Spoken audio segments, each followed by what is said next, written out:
सभी दर्शकों का प्रतिज्ञा 21 चैनल में हार्दिक स्वागत है। आज का जो विषय है वो है इंग्लिश ग्रामर और उसमें ट्रांसलेशन सीख रहे हैं हम लोग। तो प्रेजेंट परफेक्ट टेंस आज का जो टॉपिक रहेगा वो रहेगा प्रेजेंट परफेक्ट टेंस। आइए सीखते हैं प्रेजेंट परफेक्ट टेंस। जैसा कि पूर्व की भांति जब भी हम कोई नया टेंस सीखते हैं तो चर्चा हमारी होती है किसकी? पहचान की। इसी तरह प्रेजेंट परफेक्ट टेंस की भी पहले नंबर यही देखना है कि भाई इसकी पहचान है क्या। ये जो टेंस है ये किस प्रकार की पहचान लिए हुए है। तो पहचान क्या है? इस प्रकार के वाक्यों के अंत में लिया है, दिया है, गया है, चुका है, चुकी है, चुके हैं शब्द आते हैं।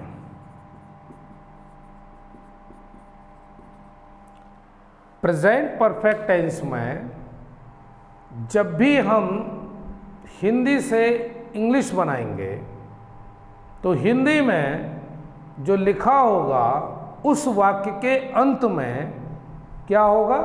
लिया है, दिया है, गया है, चुका है, चुकी है, चुके हैं। इन्हीं में से कोई एक शब्द वाक्य के अंत में आएगा। तो समझ जाओ कि भाई ये प्रेजेंट परफेक्ट टेंस का वाक्य है और इसको जब बनाएंगे इंग्लिश में ट्रांसलेट करेंगे तब एक रूल को फॉलो करना पड़ेगा। और वो रूल क्या है? वो रूल ये है एफर्मेटिव सेंटेंस के लिए। एफर्मेटिव सेंटेंस या कहें पॉजिटिव। सबसे पहले क्या लगाएंगे भाई? सब्जेक्ट लगा लेंगे। उसके बाद हैज़ या हैव का प्रयोग करेंगे। हैज़ का प्रयोग कहाँ करते हैं? जहाँ सब्जेक्ट सिंगुलर होता है। हैव का प्रयोग कहाँ करते हैं? जहाँ सब्जेक्ट प्लूरल होता है। उसके बाद इसमें एक खास बात आती है कि वर्ब की थर्ड फॉर्म का प्रयोग करते हैं। बस यही ध्यान रखना है, क्योंकि जैसे ही ये परफेक्ट जुड़ जाता है समझ लीजिए कि आपको वर्ब की थर्ड फॉर्म का प्रयोग करना है। और उसके बाद जैसा कि नियम है ऑब्जेक्ट का प्रयोग करेंगे। सब्जेक्ट हो गया, हेल्पिंग वर्ब हैज़ या हैव, उसके बाद मेन वर्ब हो गई और उसके बाद ऑब्जेक्ट। ये इसके रूल का सिलसिला है जिसको हमें अपनाना है। और इससे जुड़े हुए सारे सेंटेंस आप बना लेंगे अगर वो एफर्मेटिव या पॉजिटिव हों तो।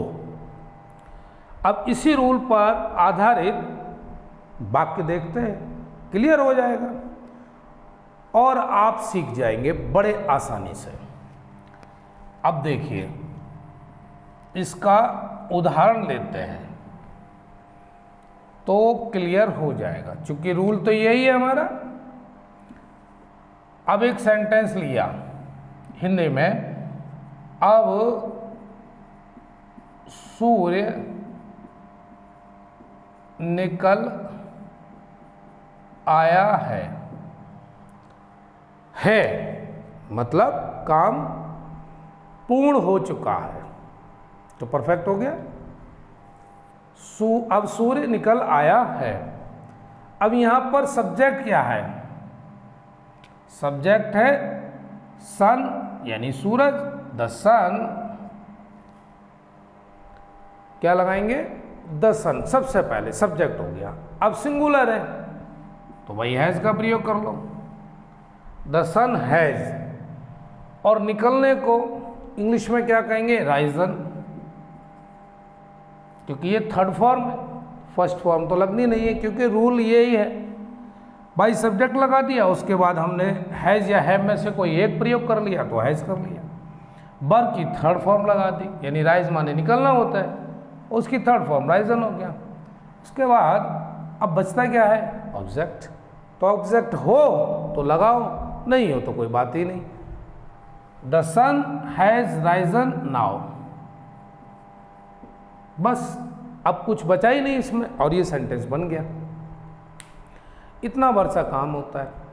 भूल जाते हैं हम लोग क्या, ये रूल कि वर्ब कौन सी लगनी है और किसके साथ, सब्जेक्ट में हैज़ या हैव, यही अगर याद रहे तो ट्रांसलेशन बन जाएगा। एक एग्जाम्पल और लिया जाए तो ज़्यादा क्लियर होगा। नंबर 2, बारिश हो चुकी है। क्या हो चुका है, बारिश। अब इस प्रकार के जो सेंटेंस आते हैं, जो मौसम है, समय है, दिन, महीना, इस तरह को बता रहे हों, तो क्या है, ऐसे वाक्यों को इट से शुरू करता है। It has rain, it has rain, बारिश हो चुकी है। इट के साथ क्या लगाएंगे, हैज़, हैव नहीं लगाना है, सिंगुलर में इसको प्रयोग करना है। तीसरा एग्जाम्पल, तुम निबंध लिख चुके हो, सॉरी, तुम निबंध लिख चुके हो। ये अफर्मेटिव है सेंटेंस, ये भी अफर्मेटिव है, ये भी अफर्मेटिव है। क्यों, क्योंकि यहाँ कहीं ना तो कोई प्रश्न वाचक शब्द प्रयोग हुआ है, ना ही कोई प्रश्न पूछा जा रहा है, ना मना किया जा रहा है, तो ना नेगेटिव है ना इंटरोगेटिव है। इसकी हालत क्या है, अफर्मेटिव की। ठीक है भाई, इसको पहले सब्जेक्ट यू हो गया, यू के साथ हैज लगता नहीं, हैव लगता है, यू हैव। उसके बाद क्या चाहिए, सब्जेक्ट लग गया, हैज हैव में से एक लग गया, अब वर्ब चाहिए। तो भाई ये लिखना राइट होता है, और थर्ड फॉर्म रिटन हो गया। क्या हो गया, रिटन। यू हैव रिटन, क्या लिख चुके हो, ऑब्जेक्ट क्या है, निबंध, तो ऐसे हो गया। बेहद आसान है बशर्ते नियम पर चला जाए तो। चौथा देखते हैं, वे सो गए हैं। हर एक सेंटेंस के जो लास्ट में हिंदी में लिखा हुआ है, वही एक माध्यम है ये बताने का कि ये प्रेजेंट परफेक्ट टेंस है। क्योंकि जब हम सारे पढ़ते हैं, प्रेजेंट के 4 पढ़ते हैं, पास्ट के 4 पढ़ते हैं, फ्यूचर के 4 पढ़ते हैं, तो फिर कन्फ्यूज़न होता है। तो इस कन्फ्यूज़न को दूर करने के लिए हमें हर एक की पहचान को मजबूती से समझना होगा। वे सो गए हैं, दे, और इसके साथ तो हैव लगना है, हैज तो लगना नहीं। दे हैव स्लेप्ट, लॉजी बन गया। ये 4 सेंटेंस, ये चारों सेंटेंस प्रेजेंट परफेक्ट टेंस में पूरी तरह से ये बताने के लिए सक्षम है कि भाई प्रेजेंट परफेक्ट टेंस कौन कौन से रूल के द्वारा बनेगा एफर्मेटिव, ये सब कुछ एफर्मेटिव को बता रहे हैं। बात खत्म होती है भाई एफर्मेटिव की। अब सीख लेते हैं नेगेटिव। प्रेजेंट परफेक्ट टेंस में नेगेटिव सेंटेंस कैसे बनेगा, तो उसका भी एक ही रूल है, उसको मजबूती से पकड़ लो और बन जाएगा। क्या है रूल, ये भी देखते हैं। नेगेटिव सेंटेंस, पहले भाई सब्जेक्ट लगा लो, फिर हैज़ या हैव में से कोई एक प्रयोग होना है, फिर नॉट होना है, फिर वर्ब की थर्ड फॉर्म, फिर ऑब्जेक्ट का प्रयोग होना है। बात खत्म। अब ऐसी कंडीशन में ये जो रूल है, इस तरह की जो कंडीशन है, जब भी प्रकट हो जाए एक एक करके आप वाक्य में सब्जेक्ट जहाँ पर है वहाँ सब्जेक्ट लगा दो, जहाँ ऑब्जेक्ट है वहाँ ऑब्जेक्ट लगा दो, नॉट का प्रयोग जहाँ हो रहा है वहाँ नॉट लगा दो, वर्ब की थर्ड फॉर्म लगा दो, बन गया सेंटेंस। पहला, मैंने निबंध नहीं लिखा है, तो मैंने की अंग्रेजी होगी आई। आई के साथ हमेशा हैव ही लगना है, हैज तो लगना नहीं। आई है, रूल क्या है, नोट लगा दो, आई हैव नॉट, और रिटन द ऐसे, लो जी बन गया।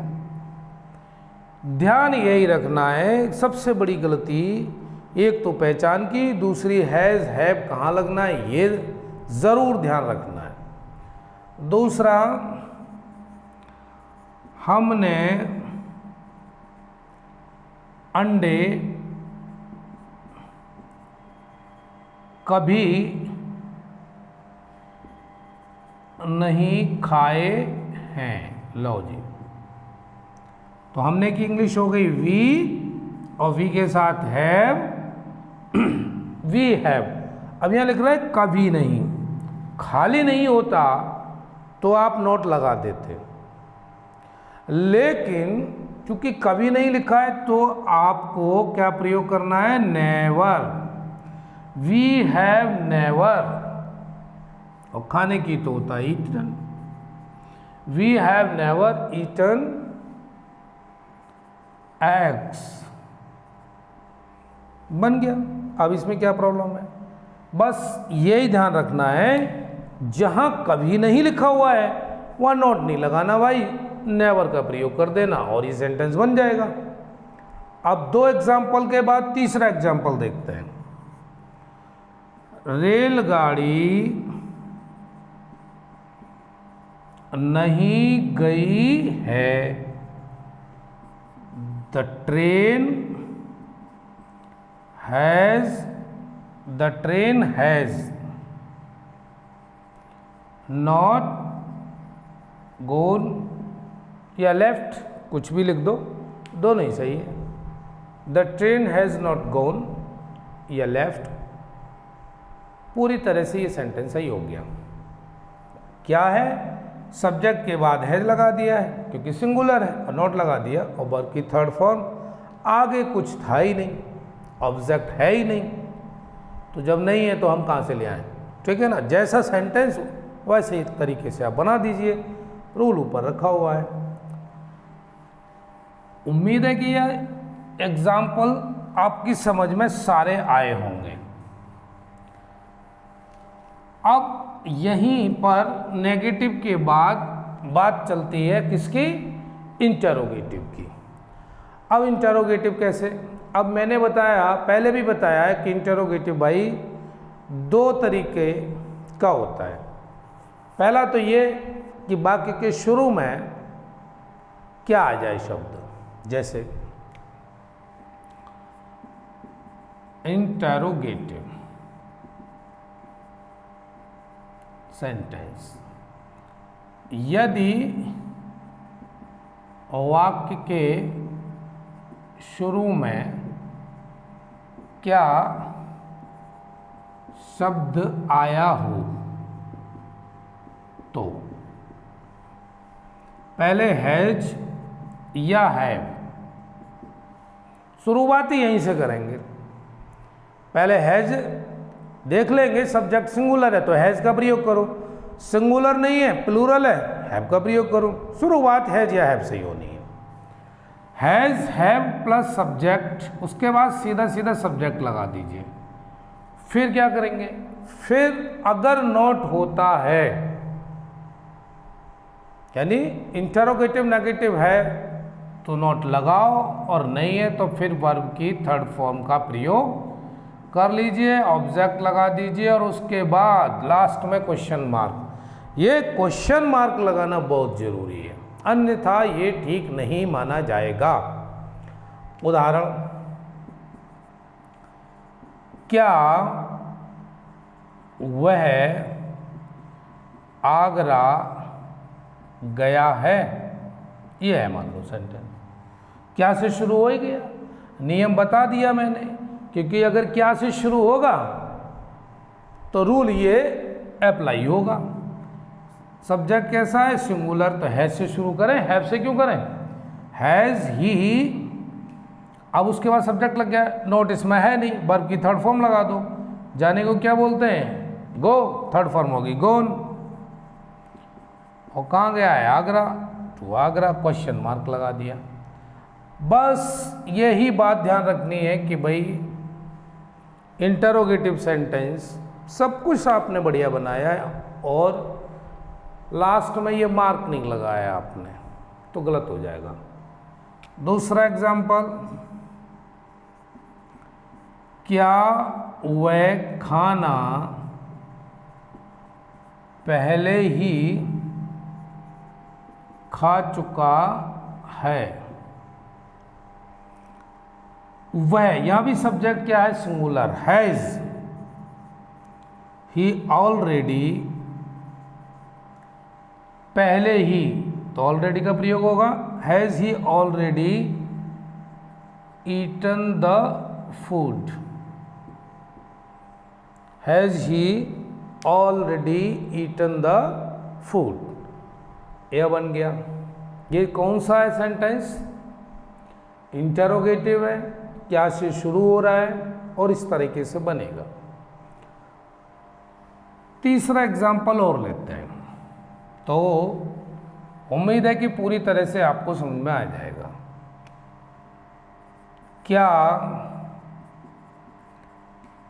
कविता ने सारे आम खा लिए हैं।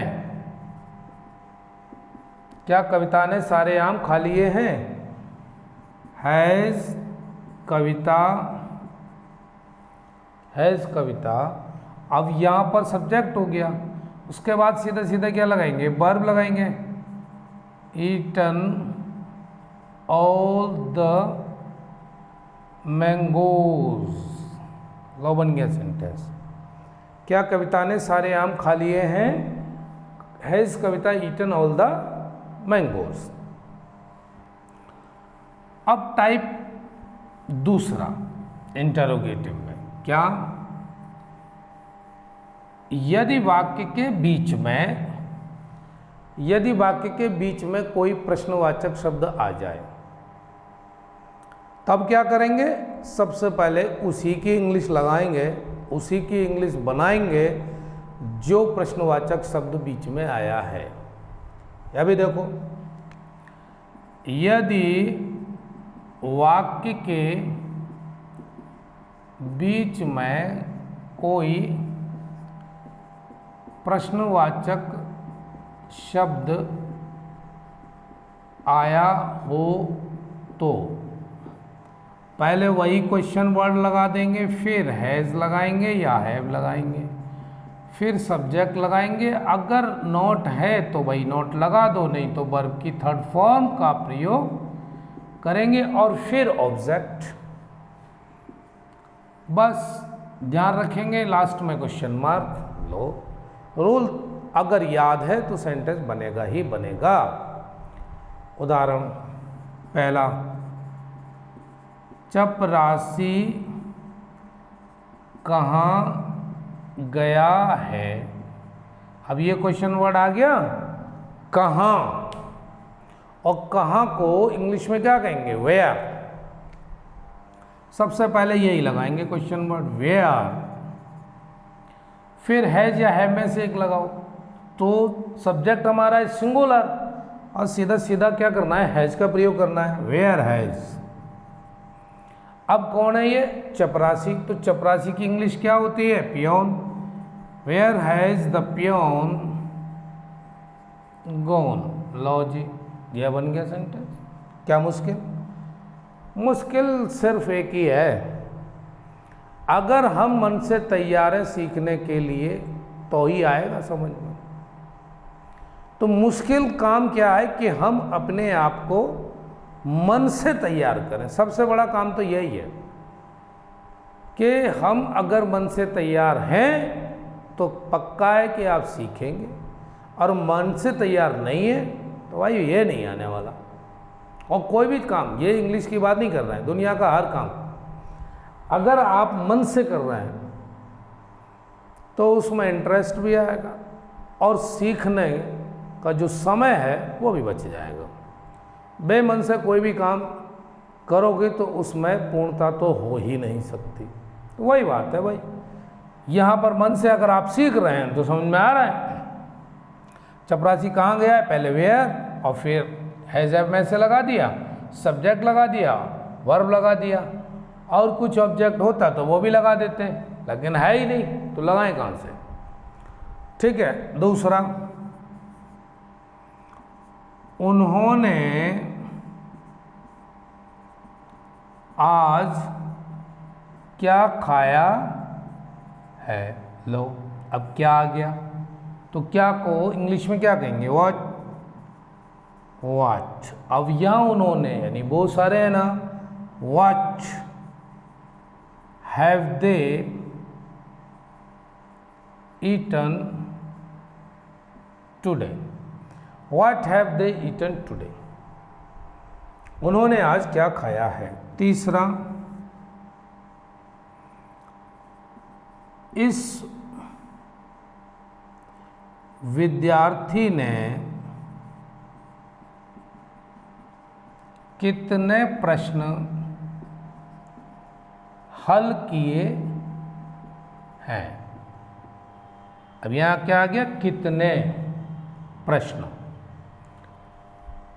सबसे पहले इसी की इंग्लिश बनाएंगे, क्या बनेगा, how many questions has this student, क्योंकि सब्जेक्ट तो सिंगुलर ही है, काम कौन कर रहा है, विद्यार्थी, तो वही सब्जेक्ट हुआ ना, तो वो सिंगुलर है। तो how many questions has this student, और फिर क्या लिखना है, सॉल्व्ड। अगर इस तरीके का सेंटेंस होता है तो आप उसको इस विधि से बनाएंगे। इस विद्यार्थी ने कितने प्रश्न हल किए हैं, how many questions has this student solve. Interrogative को हमने दो भागों में बांटकर सीखा। कितने भागों में बांटकर सीखा है, दो भागों में। यदि क्या से शुरू होता है तो उसका अपना एक अलग नियम बता दिया, और अगर बीच में प्रश्नवाचक आता है तो उसका अपना एक अलग नियम है। जबकि हमको एक ही लाइन में ये चीज़ सीखने को आसानी से मिल सकती थी, लेकिन चूँकि जो बिगनर हैं, अभी अभी ट्रांसलेशन की शुरुआत कर रहे हैं, तो उनके लिए दो भागों में बांटकर सिखा दिया, आसानी से सीख जाएंगे। तो आज अभ्यास करिए और इसी तरह से आप अपना सहयोग बनाए रहिए। आज की क्लास वही यहीं तक, मिलते हैं फिर किसी नए टॉपिक के साथ।